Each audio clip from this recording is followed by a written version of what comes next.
Good evening dear students. आज हम लोग अपने पार्ट 2 सेक्शंस आईपीएससी नामकरण को लेकर के आए हैं। ये बहुत ही इम्पोर्टेंट है, कक्षा 11 हो चाहे कक्षा 10 हो चाहे कक्षा 12 हो, ये दोनों ही बहुत ही इम्पोर्टेंट पार्ट होने वाले हैं आईपीएससी नामकरण के। आईपीएससी नामकरण का पार्ट 1 लेक्चर्स आपको डिस्क्रिप्शन बॉक्स में दिया हुआ है। तो आइए आज हम आईपीएससी नामकरण के पार्ट 2 सेक्शंस को बहुत ही बारीक तरीके से समझेंगे। ये बहुत ही इम्पोर्टेंट लेक्चर्स होने वाला है और आप सभी लोग इसको देख करके काफ़ी इन्जॉयमेंट फील करेंगे और काफ़ी विश्वसनीय आईपीएससी नामकरण किया जाएगा। तो आज हम क्रियात्मक समूह का आईपीएससी नामकरण किया जाएगा। क्रियात्मक समूह जिसको हम इंग्लिश में बोलते हैं फंक्शनल ग्रुप, ये आज हम इसको बहुत ही बारीक तरीके से डिस्कस करेंगे स्टेप बाय स्टेप। यदि आज आप इसको पूरे लेक्चर्स को ध्यानपूर्वक देख लेंगे तो आपको कहीं से भी आईपीएससी नाम में कोई कन्फ्यूजन नहीं होने वाली है। ये बहुत ही इम्पोर्टेंट लेक्चर्स होगा। तो फंक्शनल ग्रुप, तो पहला नंबर अगर हम फंक्शनल ग्रुप लिखें तो सी डबल बॉन्ड OH, इसका नाम है कार्बोक्सिलिक अम्ल।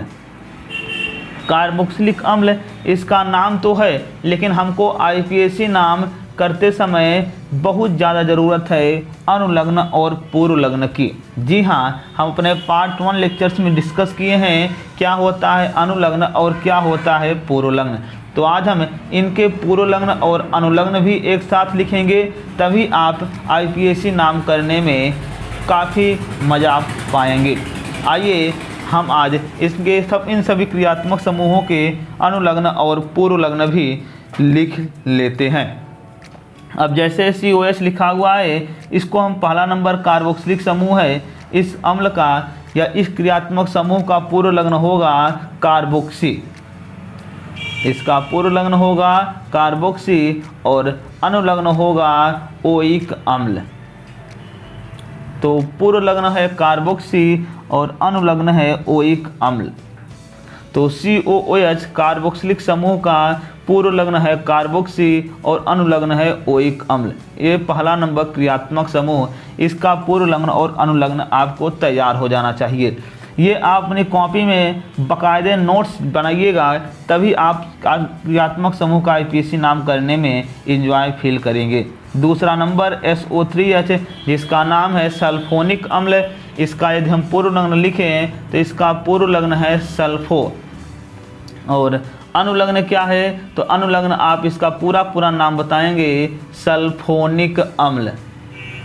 तो सल्फोनिक अम्ल जिसका सूत्र है SO3H, इसका पूर्वलग्न है सल्फो, अनुलग्न है सल्फोनिक अम्ल।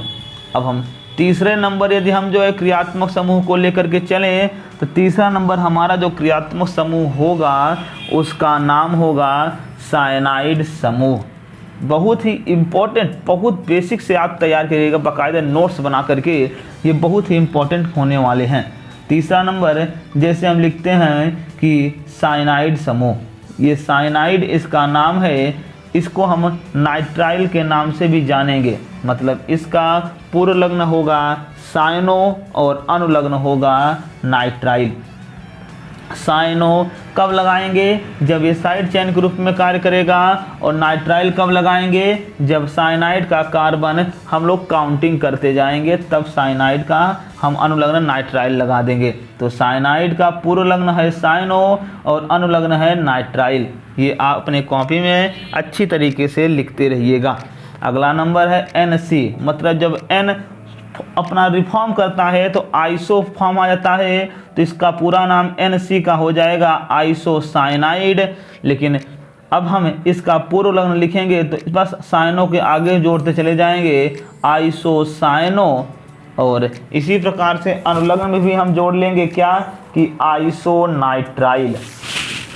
तो NC जिसको हम बोलते हैं आइसोसाइनाइड, उसका पूर्वलग्न आपको दिखेगा आइसोसाइनो और अनुलग्न आपको दिखेगा आइसोनाइट्राइल। अब हम अपने 5वें नंबर पे चलते हैं। 5वां नंबर हमारा रहेगा एल्डिहाइड। ये बहुत इंपॉर्टेंट है। एल्डिहाइड, कीटोन, कार्बोक्सिलिक अम्ल, ये सब। तो CHO एल्डिहाइड का सूत्र है एल्डिहाइड। एल्डिहाइड का जो पूर्व लग्न होगा वो क्या होगा? एल्डिहाइड का पूर्व लग्न है एल्डो। ये जो लिखा जा रहा है क्रियात्मक समूह का क्रम, ये एक वरीयता के क्रम में लिखा जा रहा है। आपको वरीयता क्रम भी याद हो जाएगा इसी प्रकार से। तो एल्डिहाइड का पूर्व लग्न है एल्डो और अनुलग्न है अल। अगला नंबर हम चलते हैं क्रियात्मक समूह पर। एल्डिहाइड के बाद आता है कीटोन। कीटोन जिसका सूत्र है RCOR, या तो आप सिंगल बॉन्ड दोनों तरफ लगा करके भी दिखा सकते हैं। और ये पूर्व लग्न और अनुलग्न अपने कॉपी में लिखिएगा और तभी आप IUPAC नामकरण कर पाएंगे।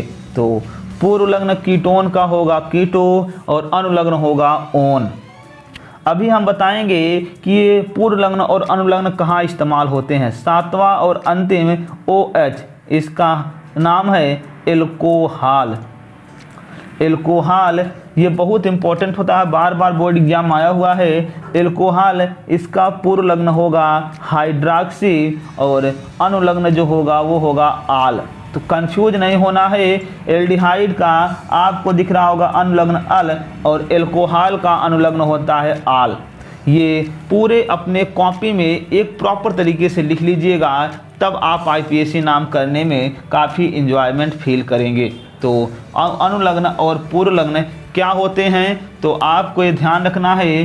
पूर्व लग्न को हम बोलते हैं प्रफिक्स इंग्लिश में, और अनुलग्न को हम बोल देते हैं सफिक्स बोल देते हैं। तो प्रफिक्स और सफिक्स अर्थात पूर्व लग्न एवं अनुलग्न, ये बहुत ही इम्पोर्टेंट लेक्चर्स होगा। और ये आपको अगर आ गया तो समझ जाइए IUPAC नाम आप बहुत बेहतरीन ढंग से कर लेंगे। आइए सभी को हम उदाहरण बाय उदाहरण चर्चाओं में लेकर के चलें। उदाहरण बाय उदाहरण अगर हम चर्चाओं में लेकर चलें IUPAC नामकरण को, तो उदाहरण नंबर पहला हम करने जा रहे हैं। तो पहला उदाहरण बहुत साधारण सा दिया जाएगा और ये बार बार कक्षा 10 के बोर्ड एग्जाम आया हुआ है। HC डबल बॉन्ड OH, इसका हम लिखते हैं नाम HC डबल बॉन्ड OH। अब इसका तो हम पहले कॉमन नेम जानते हैं।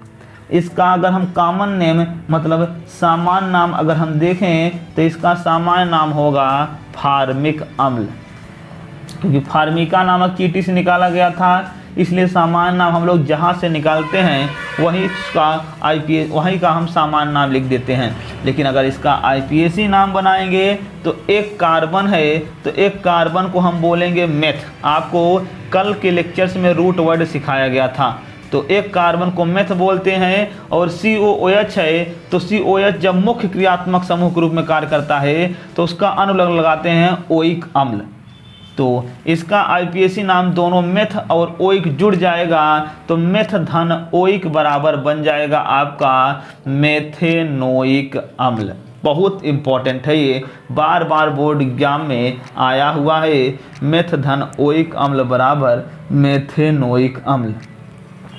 अब हम अपने बहुत ही दूसरे उदाहरण पर चलते हैं जिसका नाम होगा एसिटिक अम्ल। सूत्र आपके दिमाग में आ गया होगा CH3COOH। इसका नाम एसिटिक अम्ल इसलिए पड़ा क्योंकि ये सिरके से प्राप्त हुआ था।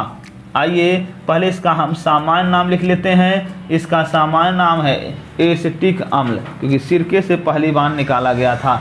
तो हम लिखेंगे पहले 2 कार्बन है, 2 कार्बन तो हैं, 2 कार्बन को हम एथ लिख सकते हैं, लेकिन हम इसका पहले सामान्य नाम लिखें। सामान्य नाम इसका है एसिटिक अम्ल। एसिटिक अम्ल। अब पूछता है कभी कभी एग्जाम में कि एसिटिक अम्ल का IUPAC नाम बताओ, तो आप कैसे करेंगे? तो फिर हम देखेंगे 2 कार्बन को हम बोलते हैं क्या है IUPAC नाम में, एथ बोलते हैं, मूल शब्द के रूप में आप लिखते हैं। और यहाँ पर जो एथ है और धन ओइक बराबर बन जाएगा क्या, 2 कार्बन को एथ बोलेंगे और धन ओइक, क्योंकि कार्बोक्सिलिक समूह मुख्य क्रियात्मक समूह के रूप में कार्य कर रहा है। जब हाइड्रोकार्बन श्रृंखला में केवल एक ही क्रियात्मक समूह हो तो उसका हमेशा हम अनुलग्न ही लगाते हैं। तो एथ धन ओइक बराबर आपका बन जाएगा एथेनोइक अम्ल। एथ धन ओइक बराबर बनेगा आपका एथेनोइक अम्ल। तो एसिटिक अम्ल का आईपीएसी नाम आप बोलेंगे एथेनोइक अम्ल होता है। जब क्रियात्मक समूह एक रहे हाइड्रोकार्बन श्रृंखला में तो ध्यान रखना उसका हमेशा अनुलग्न ही आप लगाएंगे।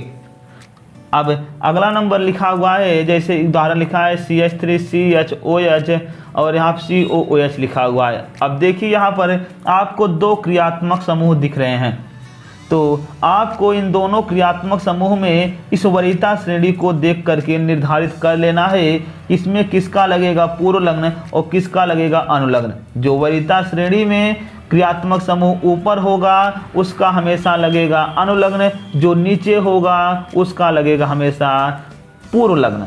तो यहाँ पर OH जो आप देखेंगे COH तो ऊपर है तो उसका अनुलग्न लगेगा, लेकिन अगर देखा जाए तो OH और COH में बहुत पीछे है, इसलिए OH का हमेशा हम लगाएंगे पूर्व लग्न।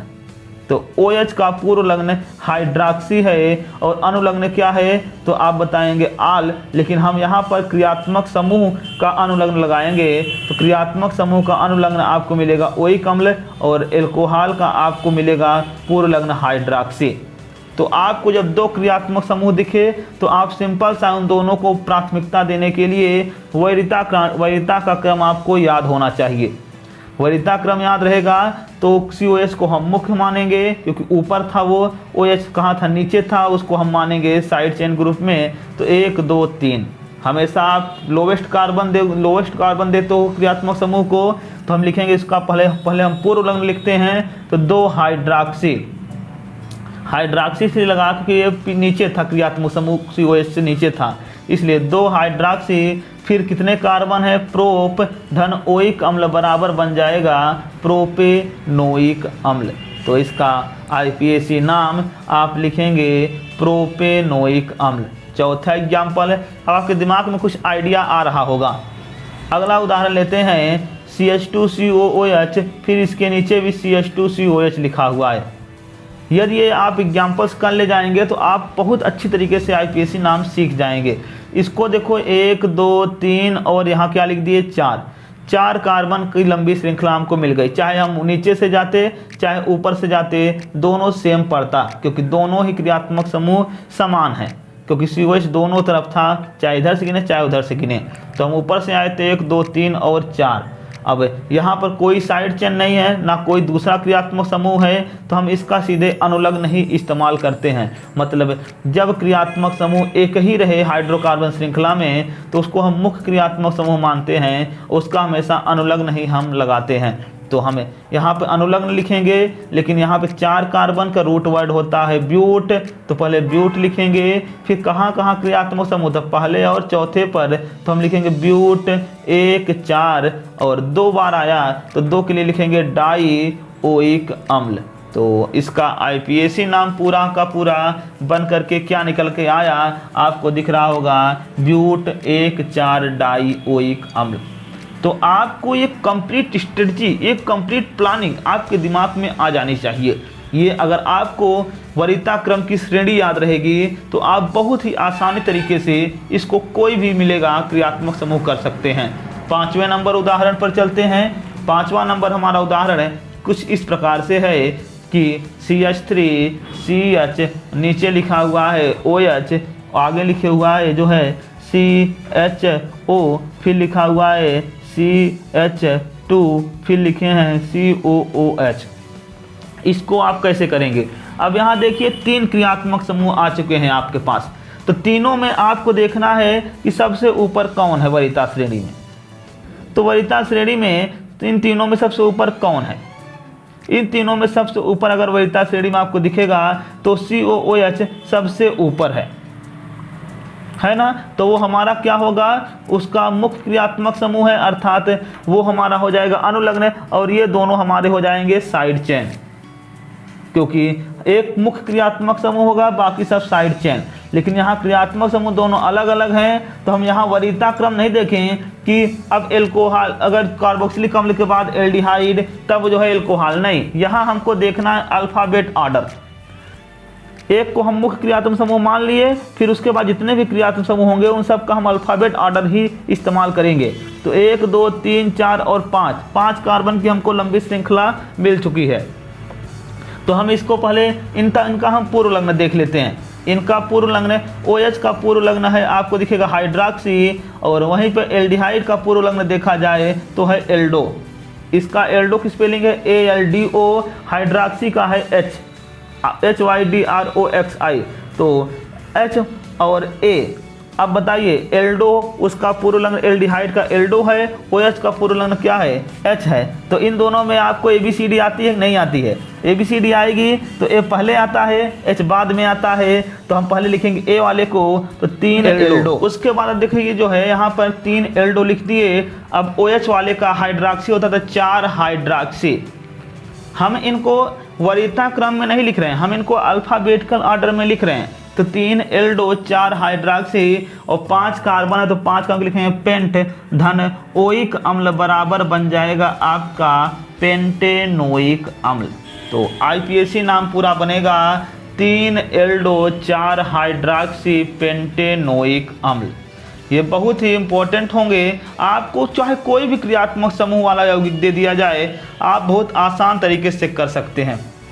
CH3 CH2, और यहाँ पर जैसे उदाहरण लिख रहे हैं, यहाँ SO3H लिख दिए और आगे लिख देते हैं हम CH2 और फिर लिख देते हैं OH। अब आप देखिए यहाँ पे 2 क्रियात्मक समूह फिर आ गए। इन दोनों में पहले कौन आता है?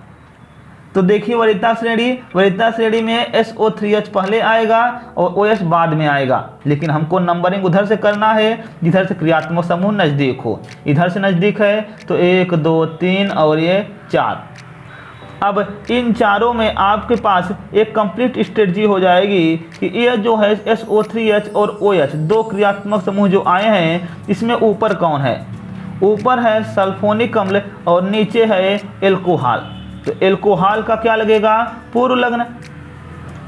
और सल्फोनिक अम्ल का क्या लगेगा? तब आप बताइए। सल्फोनिक अम्ल का लगेगा अनुलग्न, मतलब मुख्य क्रियात्मक समूह है क्योंकि ऊपर था वरीयता श्रेणी में। तो हम फिर इसका पहले पूर्व लग्न निपटाते हैं। तो लिखेंगे 1 हाइड्रॉक्सी, 1 हाइड्रॉक्सी, फिर कितने कार्बन है आपको दिखेगा 4 के लिखेंगे ब्यूट, फिर लिखेंगे कितने कार्बन पे था सल्फोनिक अम्ल दूसरे पर ना, तो क्या लिखेंगे ब्यूट 2 सल्फोनिक अम्ल। तो पूरा का पूरा जो इसका IPAC नाम बनेगा वो बनेगा कि 1 हाइड्रॉक्सी ब्यूट 2 सल्फोनिक अम्ल। ये जो लिखा हुआ है 1 हाइड्रॉक्सी ब्यूट 2 सल्फोनिक अम्ल, ये आपको तरीका पता चल गया होगा। अब अगला नंबर हम 7वां एग्जाम्पल देखें तो 7वां उदाहरण लेते हैं कि CH2 नीचे लिख देते हैं आपको CHO, यहाँ लिखा हुआ है CH। अब देखिए इसको ध्यान से, इस उदाहरण को, ये उदाहरण आपके लिए बहुत ही ज़्यादा इम्पोर्टेंट होने वाला है। ये कक्षा 10 के बोर्ड एग्जाम में आया हुआ है। अब देखो यहाँ पर एक क्रियात्मक समूह एल्डिहाइड है, दूसरा कौन है? एल्कोहल है। तो एल्डिहाइड और एल्कोहल में जो है आपको पहले देखना है कि नज़दीक कौन पड़ रहा है। जब हम लंबी हाइड्रोकार्बन श्रृंखला का चुनाव करते हैं तो CHO की तरफ से नंबरिंग करेंगे तो ज़्यादा नज़दीक पड़ेगा। OH की तरफ दूसरे नंबर पर पड़ रहा है। देखिए आप, तो 1 पहले पड़ जा रहा है तो नंबरिंग हमारी इधर से होगी। तो 1 2 3 4 और ये 5। अब 5 तो हम नंबरिंग 5 कामों की लंबी श्रृंखला पा चुके हैं, लेकिन मुख्य क्रियात्मक समूह इन दोनों में कौन है? तो आप फिर वरीयता श्रेणी देखेंगे। आपके दिमाग में वरीयता श्रेणी जब रहेगी तभी आप कर पाएंगे। तो ये देखिए ये ऊपर है और ये नीचे है, तो इन दोनों में इसका ये मुख्य क्रियात्मक समूह एल्डिहाइड बनेगा। तो हम पहले साइड चेन लिखें, पूर्व लग्न लिखते हैं तो 4 हाइड्रॉक्सी लिखेंगे। फिर आप देखेंगे कितने कार्बन है 5 कार्बन को हम लिखते हैं पेंट। लेकिन यहाँ पर देखा जाए तो एल्डिहाइड का अनुलग्न क्या है? एल्डिहाइड का अनुलग्न है अल, तो पेंट धन अल बराबर बन जाएगा पेंटेनल। तो पूरा का पूरा IPAC नाम बन गया 4 हाइड्रॉक्सी पेंटेनल। आपको ये अगर श्रेणी याद रहेगी वरीयता श्रेणी, तो आप बहुत ही आसान तरीके से कोई भी क्रियात्मक समूह दे दिया जाए आप कर सकते हैं। अगर हम उदाहरण नंबर 8वें पर अपने चलें, 8वां नंबर हमारा जो उदाहरण लिखा हुआ है वो लिखा हुआ है CH3 CH2 C double bond O और यहाँ पर लिखा हुआ है CH2 CHO। अब देखिए यहाँ पे दो क्रियात्मक समूह फिर आ गए, एक कीटोन वाला आ गया है और एक एल्डिहाइड वाला आ गया है। तो हमको फिर वही प्लानिंग अपनी तैयार रखना है कि इन दोनों में ऊपर कौन आएगा नीचे कौन आएगा। तो हम पहले नंबरिंग कर लें तो 1 2 3 4 5 आया हुआ है। तो इन दोनों में आपको फिर वही देखना है, आपको वरीयता श्रेणी दिमाग में बिल्कुल ध्यान रख लीजिए, इसको याद कर लीजिए लिख करके, तभी आप कर पाएंगे। तो इन दोनों में ये देखिए ये ऊपर है और वो कहाँ है बताओ, नीचे है। तो नीचे वाले का आप हमेशा पूर्व लग्न, ऊपर वाले का हमेशा क्या लगाएंगे अनुलग्न। तो आप पहले पूर्व लग्न निपटाते हैं तो देखो कहाँ पर है, तो इसका लिए अनुलग्न इसका लगेगा, इसका क्या लगेगा, इसका लगेगा पूर्व लग्न। तो आप पहले पूर्व लग्न को निपटाते हैं तो 3, तो देखो यहाँ पे 3 कीटो हो जाएगा, क्योंकि कीटोन का पूर्व लग्न क्या था कीटो। तो हम लिखेंगे 3 कीटो। फिर हम क्या लिखेंगे, यहाँ पर 5 कार्बन है तो 5 कार्बन को लिखेंगे पेंट। और फिर क्रियात्मक समूह जो है एल्डिहाइड था जो मुख्य क्रियात्मक समूह है, इसका अनुलग्न लगेगा अल, तो बन जाएगा पेंटेनल। तो 3 कीटो पेंटेनल इसका आईपीएसी नाम हो जाएगा।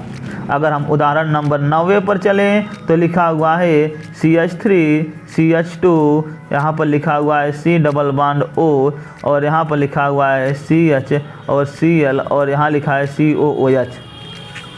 अब यहाँ देखिए 2 क्रियात्मक समूह आए और एक प्रतिस्थापित समूह भी क्लोरीन आ चुका है। तो हमको क्या करना है, सबसे उधर से हमको नंबरिंग करना है जिधर से क्रियात्मक समूह नजदीक हो, 1 2 3 4 और ये 5। अब इन पांचों में आपको दिखना चाहिए कि क्रियात्मक समूह COH ऊपर है और कीटोन वाला नीचे है। तो हम क्या करेंगे, OH वाले को COH वाले को हम अनुलग्न लगाएंगे और कीटोन वाले का पूर्व लग्न लगाएंगे। तो कीटोन का जो हम लिखते हैं क्लोरीन भी है, क्लोरीन का हम क्या C होता है, कीटोन का क्या होता है K होता है, क्योंकि इसका कीटो KETO होता है नाम। तो कीटो और क्लोरीन के पहले C आएगा, ABCD आपको आती होगी तो आप कर ले जाएंगे। तो पहले लिखेंगे 2 क्लोरो, क्योंकि C पहले आता है, 2 क्लोरो, फिर 3 कीटो,